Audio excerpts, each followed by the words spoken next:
Hey guys, welcome back to my mini vlog episodes. ನನ್ನ last mini ವಿಲಾಗಲ್ಲಿ ಹೇಳಿದ್ದೆ ನಮ್ಮೂರಲ್ಲಿ ನಾಗರ ಪಂಚಮಿ ಇತ್ತು, ಹೋಗಿದ್ವಿ ಅಂತ. ಸೊ ಅವತ್ತು ಅಲ್ಲೇ ಸಂಜೆ ಲೇಟ್ ಆಗಿದ್ದರಿಂದ ನಾವೆಲ್ಲರೂ ಅಲ್ಲೇ ಸ್ಟೇ ಮಾಡಿದ್ವಿ.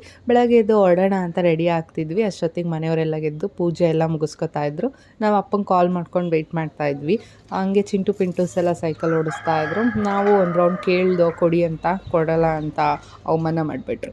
ಫೈನ್ ಅಂತ ಅಂದ್ಬಿಟ್ಟು ಇನ್ನೂ ಟೈಮ್ ಇತ್ತು. ಅಷ್ಟರಲ್ಲಿ ಡಿಂಪಿನ ನೋಡೋಣ ಅಂತ ಹೋದ್ವಿ. ಡಿಂಪಿಗೆ ಶೀತ ಮತ್ತು ಕೆಮ್ಮು ಆಗಿಬಿಟ್ಟಿತ್ತು. ಸೊ ನಮ್ಮ ತಾತ ಯೂಶ್ವಲಿ ಕಪ್ಪನ್ನ ಮಾಡಿಬಿಟ್ಟು ಪಾಪುಗೆ ಹಚ್ತಾರೆ.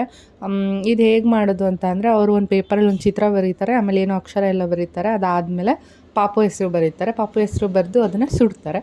ಸುಟ್ಬಿಟ್ಟು ಅಲ್ಲಿ ಏನು ಬೂದಿ ಬರುತ್ತೆ ಆ ಪೇಪರ್ದು, ಆ ಬೂದಿನ ತೊಗೊಂಡು ಒಂದು ಬಾಕ್ಸಿಗೆ ಹಾಕ್ಕೊಂಡು ಶೇಖರಣೆ ಮಾಡ್ಕೋತಾರೆ. ಅದ್ರ ಜೊತೆಗೆ ಒಂದು ತೊಟ್ಟು ಕೈ ಎಣ್ಣೆ ಅಂತ ಇರುತ್ತೆ, ಅದನ್ನು ಹಾಕ್ಬಿಟ್ಟು ಚೆನ್ನಾಗಿ ತೆಗೆದುಬಿಟ್ಟು ಅದನ್ನು ಕಪ್ ಅಂತ ಮಾಡಿಕೊಂಡು ಹಚ್ಚುತ್ತಾರೆ. ಇದು ಯೂಶ್ವಲಿ ಮಕ್ಕಳಿಗೆ ಶೀತ ಕೆಮ್ಮು ಆದಾಗ ಹಳ್ಳಿ ಕಡೆ ಮಾಡಿಸ್ತಾರೆ. ಕಂಟಿನ್ಯೂಸ್ ಆಗಿ ಮಕ್ಕಳಿಗೆ ಶೀತ ಕೆಮ್ಮು ಬಿಡಲಿಲ್ಲ ಅಂತ ಅಂದರೆ ಈ ಥರ ಒಂದು ಪ್ರೊಸೀಜರ್ನ ಫಾಲೋ ಮಾಡ್ತಾರೆ.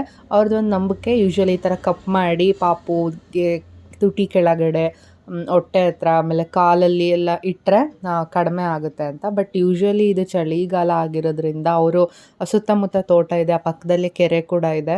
ಹಾಗಾಗಿ ಪಾಪುಗೆ ಚಳಿ ಆಗಿದೆ, ಅಂದರೆ ಶೀತ ಜಾಸ್ತಿ ಆಗಿದೆ. ಇದರಿಂದ ಎಫೆಕ್ಟ್ ಆಗುತ್ತೆ. ಯೂಶ್ವಲಿ ಈ ಥರ ಕಪ್ಪೆಲ್ಲ ಮಾಡೋದ್ರಿಂದ ವಾಸಿ ಆಗುತ್ತೆ. ನಿಮಗೂ ಯಾರಾದರೂ ಪಾಪುಗಳಿಗೆ ಈ ಥರ ಆಗಿದ್ದರೆ ಯು ಕ್ಯಾನ್ ಕಾಂಟ್ಯಾಕ್ಟ್ ಅವರ್ ತಾತ Arasegowda at any time in Muddanahalli. Okay, actually ಇದಾಗಿತ್ತು ಈ ದಿನದ ವಿಡಿಯೋ. ಫೈನಲಿ ನಮ್ಮ ಮನೆಯವ್ರು ಏನು ಹೇಳ್ತಾರೆ ನೋಡೋಣ.